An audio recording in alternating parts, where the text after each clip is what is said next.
அடுத்த ஆண்டு தமிழக சட்டப்பேரவை தேர்தல் நடைபெற இருக்கக்கூடிய நிலையில் தமிழக எதிர்க்கட்சித் தலைவர் இபிஎஸ் சுற்றுப்பயணம் மேற்கொண்டிருக்கிறார்.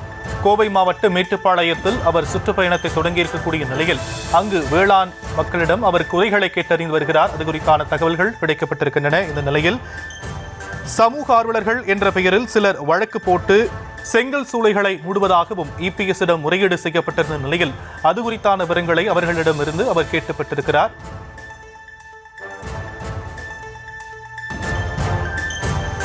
கூடுதல் விவரங்களை செய்தியாளர் லதா வழங்க நாம் கேட்கலாம். லதா, மேலும் விவரம். வணக்கம்.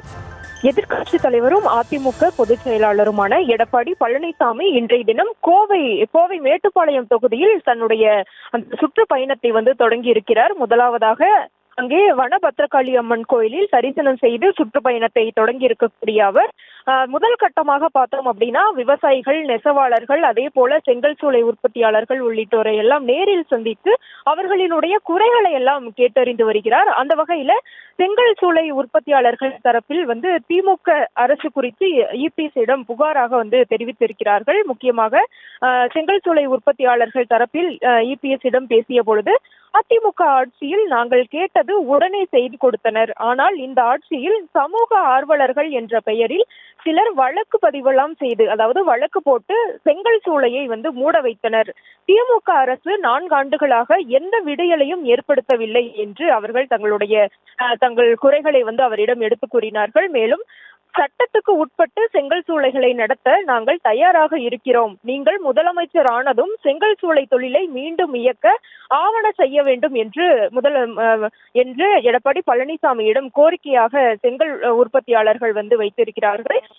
முக்கியமாக பார்த்தோம் அப்படின்னா அவர் ஒவ்வொரு பிரிவினராக இருக்கட்டும், விவசாயிகள், நெசவாளர்கள், அதே போல வியாபாரிகள் என அனைத்து தரப்பினரையும் நேரில் சந்தித்து அவர்களினுடைய குறைகளை எல்லாம் கேட்டறிய இருக்கிறார் இந்த சுற்றுப்பயணத்தின் போது. அந்த வகையில இன்றைய தினம் அவர் தன்னுடைய சுற்றுப்பயணத்தை தொடங்கி இருக்கக்கூடிய நிலையில முதல் கட்டமாக அவர் விவசாயிகள், அதே போல அந்த பகுதியை சேர்ந்த விவசாயிகள், செங்கல் சூளை உற்பத்தியாளர்கள் உள்ளிட்டோரை எல்லாம் நேரில் சந்தித்து கடந்த 4 ஆண்டுகளில் அவர்களினுடைய குறைகள் என்னவெல்லாம் இருக்கிறது, அவர்களிடம் ஏதேனும் கோரிக்கை இருக்கிறதா என்பது குறித்தெல்லாம் கேட்டறிந்து வருகிறார். ஒவ்வொரு தரப்பினரும் அவர்களினுடைய கோரிக்கைகளை எல்லாம் எடுத்து கூறக்கூடிய ஒரு வகையில செங்கல் சூளை உற்பத்தியாளர்களும் திமுக அரசு குறித்து புகாராக அவர்கள் இபிஎஸ்ஸிடம் வைத்திருக்கிறார்கள். அதே போல கோரிக்கையும் கூட அவர்கள் வைத்திருக்கிறார்கள்.